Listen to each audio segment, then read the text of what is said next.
On va maintenant découvrir l'intégralité de la grille de départ de ce Grand Prix de San Marino. Voici la grille de départ de ce Grand Prix de Saint-Marin à Imola. Première ligne, Alain Prost et Damon Hill. Deuxième ligne, Michael Schumacher et Ayrton Senna. Troisième ligne, Karl Wendlinger et Michael Andretti. Quatrième ligne, Mark Blundell et Gerhard Berger. Cinquième ligne, Jean Alesi et Martin Brundle. Sixième ligne, Riccardo Patrese et Johnny Herbert. Septième ligne, Rubens Barrichello et Philippe Alliot. Huitième ligne, Derek Warwick et Gigi Leto. Neuvième ligne, Eric Comas et Andrea De Cesari. Dixième ligne, Thierry Boutsen et Alessandro Zanardi. Onzième ligne, Aguri Suzuki et Ukyo Katayama. Douzième ligne, Christian Fittipaldi et Luca Badoer. 13e ligne, Fabrizio Barbazza. On va voir si on peut apercevoir en fond de grille le préposé au drapeau vert. Le voici au premier plan. Voici l'hélicoptère qui va nous montrer ce départ alors que Roland Brunserrat va agiter le drapeau, c'est-à-dire feu rouge et le vert dans quelques instants avec Alain Prost à droite, Damon Hill à gauche sur votre écran. Et les Ferrari avec Jean Alesi qui a sauté tout de suite. Qui se préparait à un bon départ. Les deux Williams au commandement avec Prost et Hill côte à côte. Hill qui ne veut sans doute pas manquer une occasion de s'imposer ici. Il y a déjà une Williams qui zigzague et Prost naturellement et Senna pardon qui a été extrêmement fort, qui a essayé de passer ici. Avec une sortie de route d'une des Ligier, Jean-Louis. Oui. Pas tout à fait eu le temps de voir qui c'était, mais en tout cas, il y a une des deux Ligier qui est dans le gaz. Ici, nous étions au freinage de la Tosa. Oh là là, attention, là, il y a un pneu crevé, donc ça n'avance plus. Il y a une couchette ici avec une roue, oui.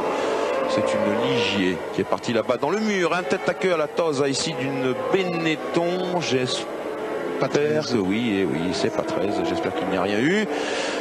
Alors que c'est tout droit, ça c'est Aqua Minerali.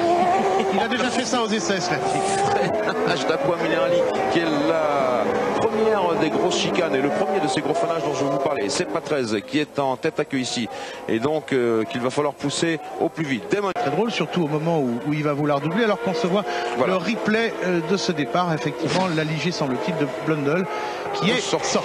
Avec cette roue qui se promène. Mon Dieu, et que tout le monde a dû éviter. Ça aurait pu être extrêmement grave.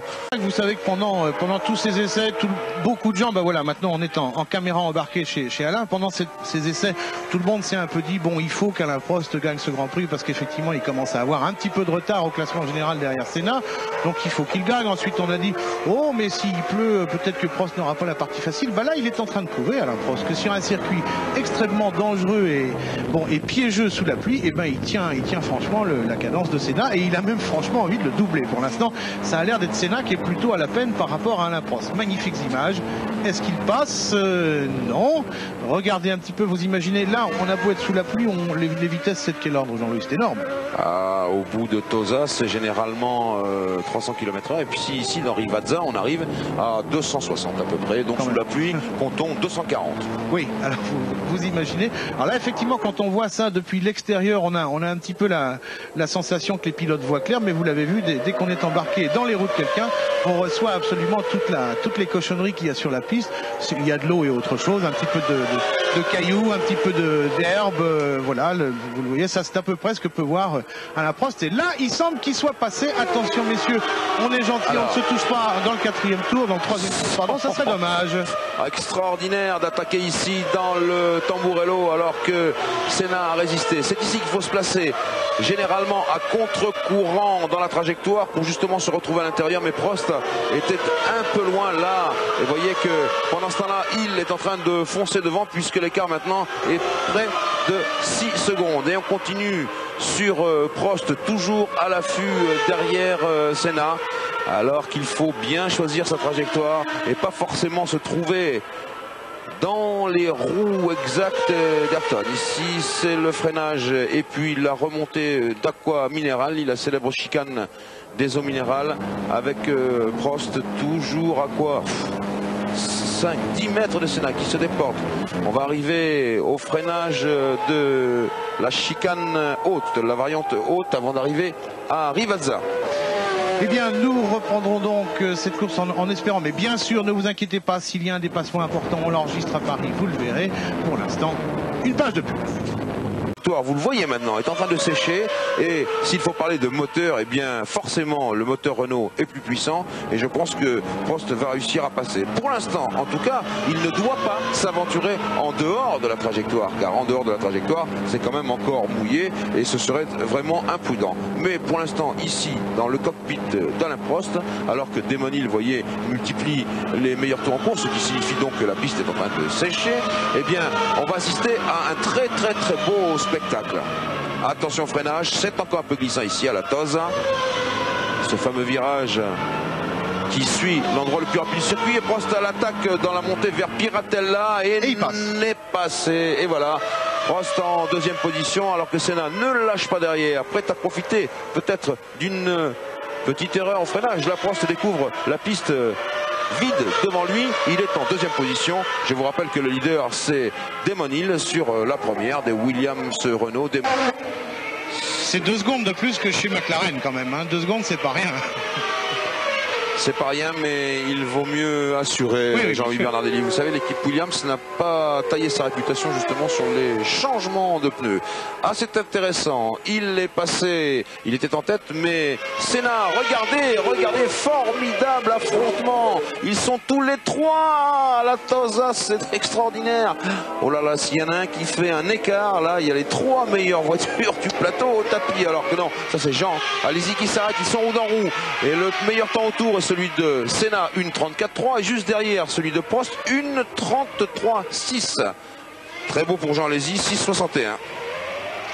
Stand Ferrari, voilà. Alors les 3 voitures de tête ont doublé. Oh là là. Un des 2 premiers attardés, attention. Oh, De Cesaris porte une lourde responsabilité. De Cesaris, regarde dans tes rétros, par pitié, regarde dans tes rétros. Fais pas comme d'habitude, merci. Allez, l'accélération de la Williams et celle de la McLaren. Il est passé, Senna est passé, oui, oh et Prost n'est pas passé. Oh là là là là là là là là là. Donc, mais c'est du Senna de l'ancien temps qui nous fait l'Alain Prost. Il a vraiment pas du tout envie de les laisser partir devant. C'est clair. On est dans le 12e tour.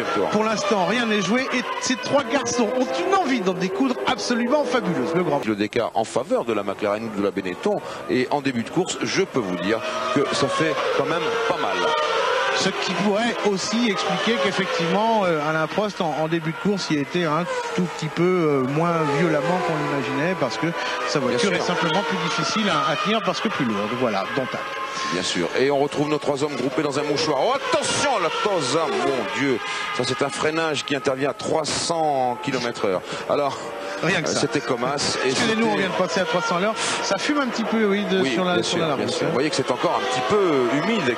À l'abordage, il a passé la ligne de chronométrage à moins d'1 seconde de Senna, qui va lui devoir se frayer un chemin. Oh là là là, ça c'est très tangent à ce freinage de la Tosa pour l'extérieur ici, alors que la Lotus a bien résisté, mais la réaccélération avec l'antipatinage, ça marche.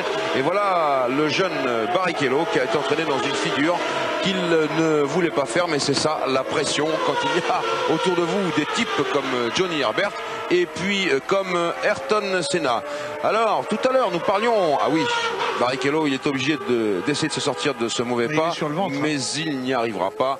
Car malgré tous les systèmes au petit patinage, l'herbe mouillée, c'est imparable. On revoit l'action au ralenti. Et là, il a failli toucher Damon Hill, qui aurait pu voir ici ses chances complètement annihilées. Alors justement, d'avoir uniquement de la puissance si on n'a pas une bonne voiture. Eric peut aussi témoigner que quelques gouttes de pluie retombent. Eric, alors ce sont des courses très difficiles à gérer tactiquement. Chez Williams, on est en train de préparer éventuellement l'éventualité d'un changement de pneu. Damon Hill dans le sable. Pierre, pardonnez-moi de vous interrompre. Damon Hill a manqué son freinage à la Tosa. Je crois qu'il a été impressionné par les drapeaux jaunes des commissaires après le pépin de Barrichello. Et voilà que maintenant c'est fini pour Damon Hill qui veut absolument sortir de sa voiture. Oui, car on amène la grue pour dégager la voiture de Barrichello. Damon Hill a été très surpris.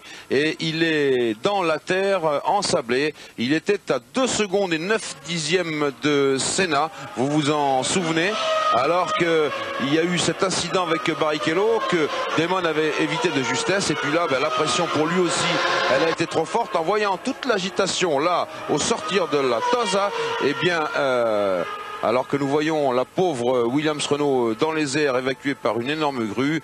Et bien maintenant reste seul face à face Alain Prost et Ayrton Senna. Avec le replay en caméra embarquée de l'accident de Hill, effectivement ça va carrément tout droit. Et oui, ça s'ouvre.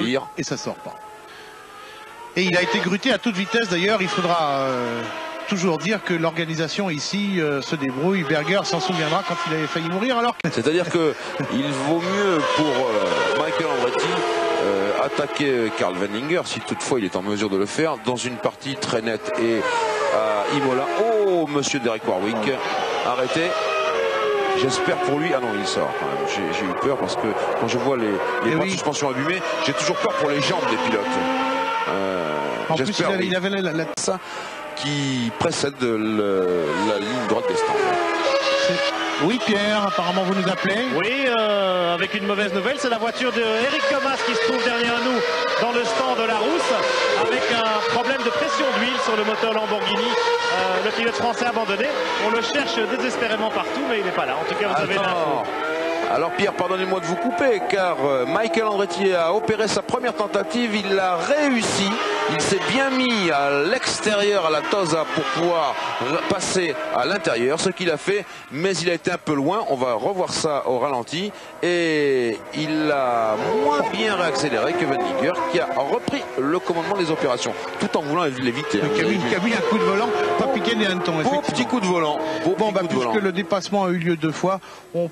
attendez. C'est encore... voilà, Andretti est sorti. Et voilà, vous voyez, dans ma tête je disais que... Il va essayer de repartir, il a un petit peu d'élan, il faut tourner, c'est trop tard, c'est calé, c'est fichu. Vous voyez, je disais tout à l'heure qu'il valait mieux attaquer à la Tosa et seulement là pour lui, car le reste c'est trop compliqué encore. Il est trop frais Michael Andretti, c'est son premier grand tour, on l'a dit, en tout cas c'est 33 premiers vrais tours et vous voyez qu'ici à Qua Minerali c'est très compliqué.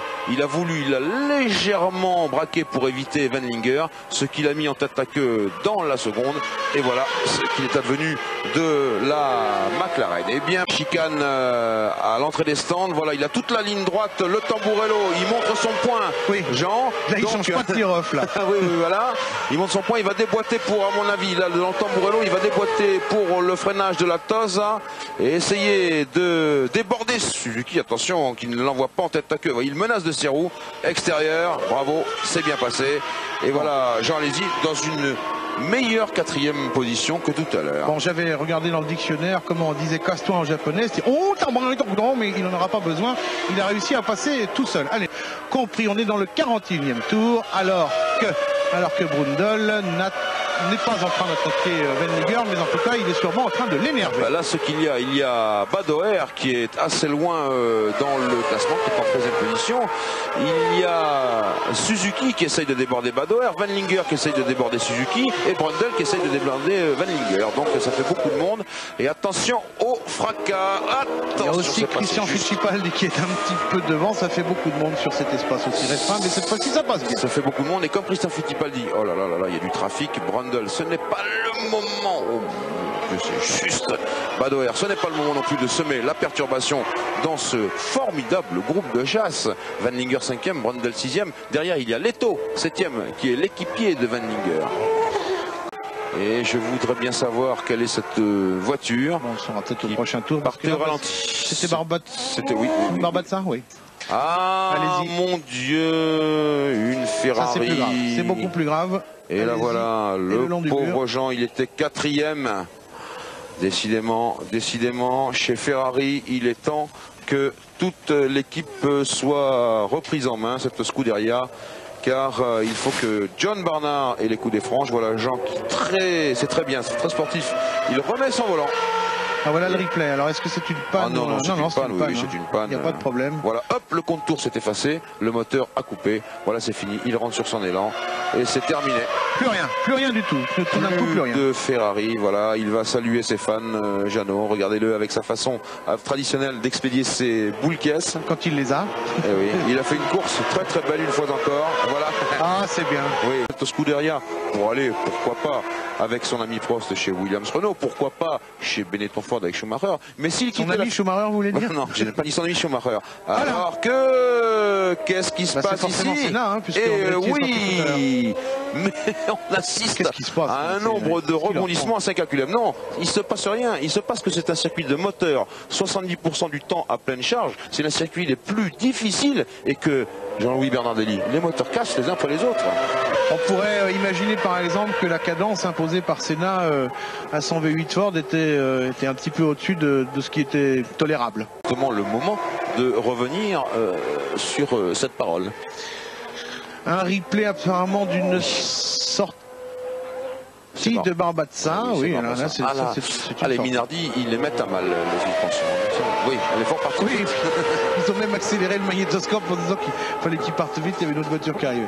Signe de redémarrer, la geste sec, bravo. Donc en fait, on perd beaucoup plus de 10 secondes, bien sûr, parce qu'il faut d'abord s'arrêter dans les stands. Donc Monsieur Suzuki aura appris que quand il y a du monde derrière, on bloque pas. Wendlinger n'a pas été plus loin. Alors qu'est-ce qu'il a pu faire, Wendlinger? Une panne ou une sortie de piste? Il a changé de pneus. Est-ce qu'il n'a pas été surpris par des pneus trop froids? Mais vous voyez que chez Footwork, on avait chaussé les pneus pluie à Suzuki. Oui, je comprends bien. Ce qui fait que Leto, eh bien, lui est en train d'essayer d'assurer et que Zanardi et Herbert, vous savez que Zanardi, je sais que vous l'aimez bien, Pierre. Hop là, il est où ce garçon? Mais il est rentré dans les stands, mais je suis pas sûr qu'il soit rentré tout droit. Oui. Apparemment, il est rentré en travers dans les stands. Oh, le freinage, ben voyez, j'ai parlé un peu tôt. Oh, voilà, ah bah oui, en travers et en feu. Ah oui, en travers et en feu. Et là, il a eu tort de reprendre la route des stands parce que, vous voyez, ça brûle, je comprends bien. Mais il devrait s'extraire rapidement car il peut d'échapper, là. Zanardi, il me fait de la peine, là. Il devrait se garer le plus vite possible car il peut perdre le contrôle de sa voiture. Et voilà la roue qui s'en va naturellement. Il est sur 3 roues. Heureusement, la suspension active pourrait compenser, mais là, avec ce qu'il reste de jantes, il faut mieux s'arrêter le plus rapidement possible. À cet endroit-là, donc, qui est le Tamburello, eh bien, il y a eu de la roue qui a volé tout au long de ce Grand Prix, en tout cas. Bon bah c'est bien ça, hein. Il nous a fait une tentative de rentrer dans les stands en travers et en flamme. Et ça ne doit pas être marrant pour lui, hein. Là honnêtement, enfin il s'en sort. Oui. Non, je préfère Ce qui est l'occasion de rappeler qu'effectivement depuis la sécurité à la fois active et passive sur les Grands Prix, encore une fois vous voyez les Italiens qui arrivent tout de suite. La sécurité en Formule 1 ça marche et les accidents graves heureusement sont extrêmement rares maintenant. Et puis le 7e, si mes souvenirs sont exacts, est Barbazza, le 8e Badoer. Alors que là, voilà une action ralentie. Ah oui, c'est Zanardi. Oh là là, oui, ça y est, c'est allé très très loin. Tête à queue sur l'herbe. Juste avant la rentrée des stands. Attention, il va taper. Et c'est là que ça va prendre feu, probablement. Non, même pas. Dans les pneus, oui, dans les pneus de protection. Heureusement qu'ils sont. Oh là, il y a un commissaire. Non, mais qui s'est échappé parce qu'il a eu peur. Il nous fait quoi là? Oui, il est reparti dans le sens. Il est reparti dans le sens, oui, il n'a pas manqué de réflexe, c'est bien. Enfin, c'est là que c'est devenu. Tout à fait. C'est franchement autorisé de prendre la ligne droite de stand à l'envers comme ça. Je dis pas en feu, on peut l'excuser. Non, mais de toute façon, il était dans un endroit dangereux, donc il vaut mieux, vous savez, la morale d'un.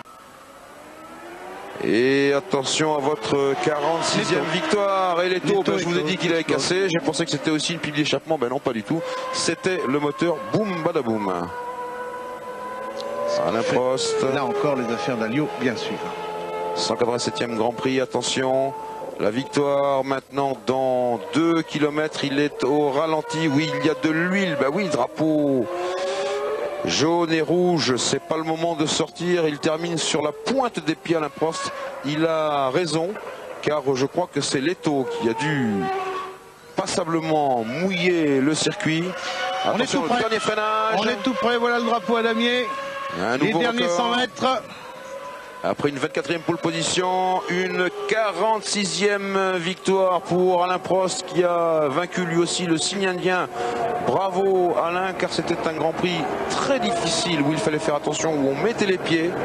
Et il est salué comme il se doit par les commissaires d'Imola, qui sont des commissaires très compétents comme on l'a vu tout au long de la course. Le deuxième, probablement futur deuxième. Et oui. Sur sa Benetton Ford, voilà qu'il passe lui aussi la ligne d'arrivée, donc il est confirmé deuxième. Il peut effectivement lever le point, il peut être doublement content. Rappelons que pendant les essais d'ailleurs, il avait commencé par se faire disqualifier. La semaine se termine très bien pour ce jeune pilote allemand, effectivement fabuleusement doué et dont la voiture, il faut le reconnaître, marche extrêmement bien. Le troisième, Martin Brundle, n'est pas encore là. Nous sommes toujours à l'image sur le salut des commissaires à celui qui sera second tout à l'heure sur le podium. Michael, encore dit Michael Schumacher si on veut le prononcer. prononcé à l'allemande. Brundle, pardon, sur la Ligier serait troisième. Le voici, le troisième. Il revient quelque part de loin parce qu'on a vu tout à l'heure qu'il avait été un peu voir le gazon lui aussi. En tout cas, c'est une excellente nouvelle pour le team Ligier. Tout à l'heure, Cyril de Rouvre nous disait en ouverture d'émission qu'il espérait augmenter son capital de points et ça se passe bien. Et ça, c'est les premiers tifosi qui ont rejoint la piste et qui saluent leurs copains pour montrer qu'ils sont bien arrivés. Je vais vous dire, quelque part, c'est quand même un assez joli moment pour le sport automobile français avec la victoire de Prost et du moteur Renault, la troisième place du podium pour Martin Brundle et sa Ligier Renault et la cinquième place de Philippe Alliot pour l'écurie Larousse Lamborghini. Alors on nous dit qu'on essaie une liaison radio avec la voiture de Prost éventuellement. Bah Alain, c'est à vous si vous voulez parler. Je sais pas, on vous laisse évidemment l'antenne. Alain Prost, à vous. Non, c'est pas tout de suite. Pardon. Ah, il est pas. On nous dit qu'on n'est pas branché encore. Tiens, un peu de stop. Alors que Leto revient en stop avec chez Alliot. Oui, ça c'est un geste que j'aime beaucoup. Attention, monsieur Alliot, ne perdez pas votre passager, comme un jour Keke Rosberg avait perdu Bruno Giacomelli et l'avait envoyé en roulé-boulé avec moult égratignures. Extrêmement étonnant que ce soit arrivé à Rosberg d'ailleurs. On connaît parfois la dextérité et surtout la diplomatie du personnage. Bon, Prost, Schumacher, Brundle, Vincitore, ce qui veut dire vainqueur, bien sûr, superbe vainqueur de ce Grand Prix de Saint-Marin. Et Alain qui remonte à 24 points au championnat du monde, derrière Senna 26 points car l'abandon de Senna a été une très très bonne opération pour Alain Prost, il faut bien le dire. Alors, il parle. Il parle Alain ? Oui, il parle. Alain, tu nous reçois ? Voilà, Jean-Louis Moncet. Oui, Moncet, on vous écoute. Voilà, on est à Alain Prost en direct. Alain, vous nous recevez. Félicitations pour cette victoire. Comment a été cette course ?